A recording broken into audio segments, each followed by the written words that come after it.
धर्मपुर नामक गांव में एक बार इच्छाधारी नागिन घुस आती है। वो बहुत गुस्से में थी, आंखें लाल लाल और फन फैलाए हुए आगे बढ़े जा रही थी। वो गांव के जसरत के बेटे को उठाकर अपने साथ ले जाती है। जसरत और उसकी पत्नी अंजू नागिन के आगे बेबस थे, इसलिए अपने बेटे को बचा नहीं सके। मेरा बेटा वो नागिन मेरे बेटे को उठाकर ले गई। अरे किसी ने मेरे बेटे को बचाया क्यों नहीं? डर के मारे ही किसी ने तुम्हारे बेटे को नहीं बचाया। कुछ लोग गए हैं उस नागिन के पीछे, वापस आएंगे वो लोग, तभी कुछ पता चलेगा तुम्हारे बेटे के बारे में। जो लोग नागिन के पीछे गए थे वो वापस तो आ गए थे, पर उन्हें वो नागिन और जसरत का बेटा कहीं नहीं दिखा। सुबह का समय था, सभी अपने अपने काम में व्यस्त थे। कुछ औरतें कुएं से पानी भर रही थी। तभी झाड़ियों से नागिन निकलकर बाहर आ जाती है।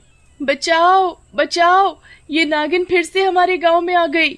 ये नागिन हमारे बच्चों की तरफ ऐसे क्यों देख रही है?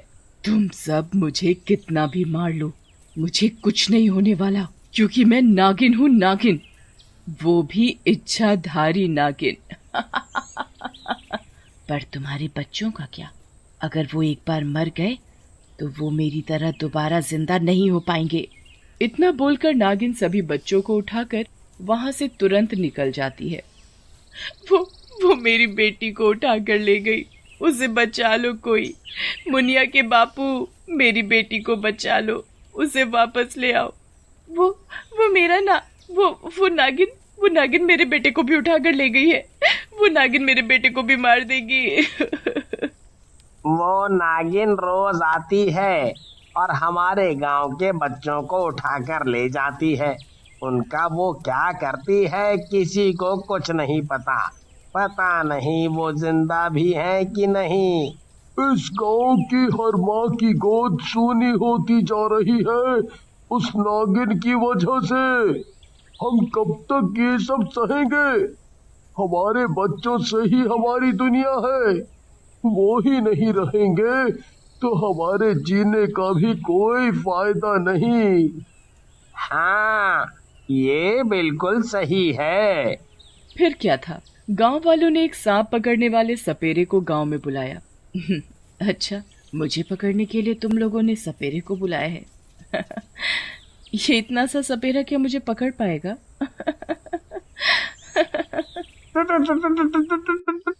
तुम लोगों ने पहले क्यों नहीं बताया कि नागिन इतनी बड़ी है? ये तो बहुत ही बड़ी है। हमने तुम्हें बताया तो था कि नागिन बहुत बड़ी है।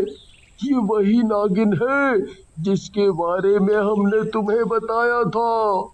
नागिन अपना फन फैलाती है और सपेरे को डस लेती है। सपेरा तुरंत मर जाता है।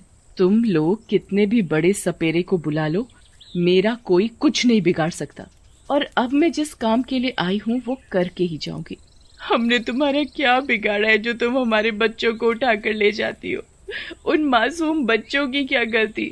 नागिन कभी बिना मतलब के किसी को कोई नुकसान नहीं पहुंचाती, और तुमने तो मेरी दुनिया ही तबाह कर दी।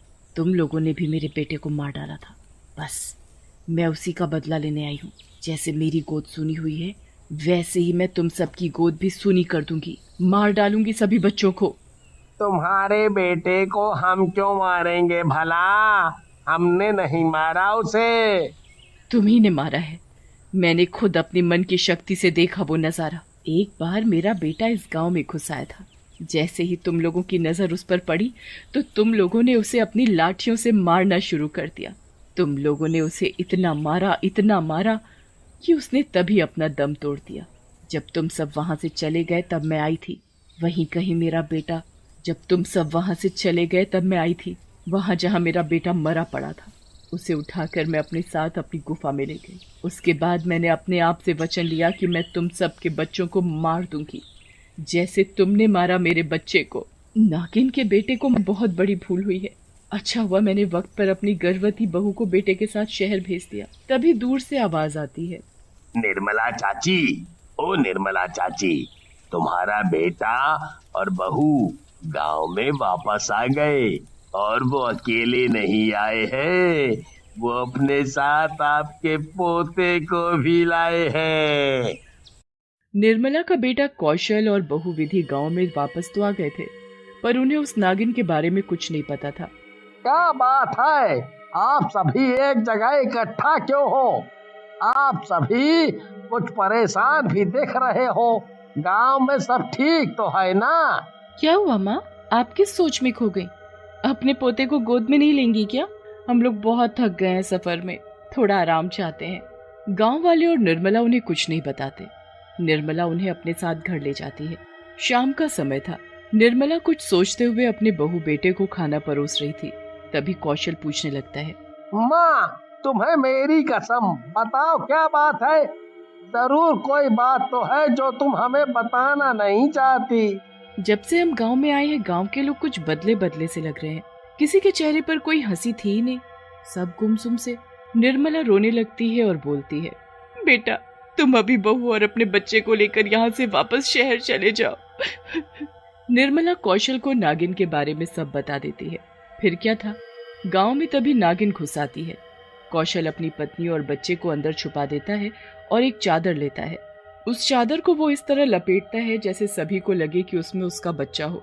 कौशल उसे हाथों में लिए बाहर जाता है और नागिन को वहां से जाने को बोलता है। ओ नागिन, इस गांव में आतंक मचाना छोड़ दे और यहाँ से जा। अब तू हमारे बच्चों पर नजर डालेगी तो हम तेरी आंखें निकाल लेंगे। तू मुझे जाने को बोल रहा है? हाथ में बच्चा पकड़े हुए है और मुझे चला भगाने। अगर मुझसे ऊंची आवाज में बात की तो तेरे इस बच्चे को उठाकर ले जाऊंगी। अब के आखिरी बार सूरत देख ले अपने बच्चे की, फिर कभी नहीं देख पाएगा, क्योंकि आज मैं इसे ही लेकर जाऊंगी। नागिन फौरन उसके हाथों से बच्चा छीन लेती है और जाने लगती है। कौशल नागिन का पीछा करता है और गांव के कुछ लोगों को भी अपने पीछे आने को बोलता है। कौशल की हिम्मत देख सभी उसका साथ देते हैं और उसके पीछे पीछे जाने लग जाते हैं। नागिन जंगलों के बीच अपनी गुफा में घुस जाती है। ये नागिन तो गुफा में चली गई, पर गुफा में इतनी रोशनी किस चीज की है? रोशनी की वजह से कुछ साफ नहीं दिख रहा। वो तो सब ठीक है, पर तुमने अपना बच्चा उस नागिन के हवाले इतनी आसानी से क्यों कर दिया? कौशल सभी को बता देता है कि उसने सिर्फ बच्चा दिखने का नाटक किया नागिन के आगे। उसमें बच्चा नहीं था, उसमें सिर्फ चादर थी। तभी गुस्से में नागिन बाहर निकलती है। उसने मुझे धोखा दिया। मुझे उस चादर में कोई बच्चा नहीं था। उसे शायद पता नहीं कि मैं नागिन हूँ। नागिन, उसे छोड़ूंगी नहीं। नागिन कौशल को मारने के लिए जैसे ही गुफा से बाहर निकलती है, कौशल पीछे से उसकी गुफा में घुस जाता है। गुफा में घुसते ही वो हैरान रह जाता है। जो तेज रोशनी थी वो एक मणि से आ रही थी और वो मणि उसी नागिन की थी। उस मणि के आसपास वो सभी बच्चे बेहोश पड़े थे जिन्हें वो अपने साथ उठा लाई थी। नागिन ने किसी को नहीं मारा था। कौशल जैसे ही मणि को हाथ लगाता है, नागिन को एहसास हो जाता है कि मणि किसी के हाथ लग गई है। वो फौरन गुफा में पहुंचती है। ए लड़के, इस गुफा में घुसने की तेरी हिम्मत कैसे हुई? और तूने मेरी मणि को हाथ लगाया? ला, मेरी मणि मुझे वापस दे। मैं अपने बच्चे से बहुत प्यार करती थी।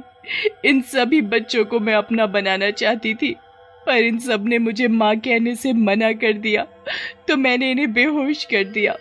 इन्हें मारा नहीं। वो देखो उधर, वो मेरा बेटा है, मर चुका है वो। मैं बस उसे ऐसे देखकर ही जीती हूँ।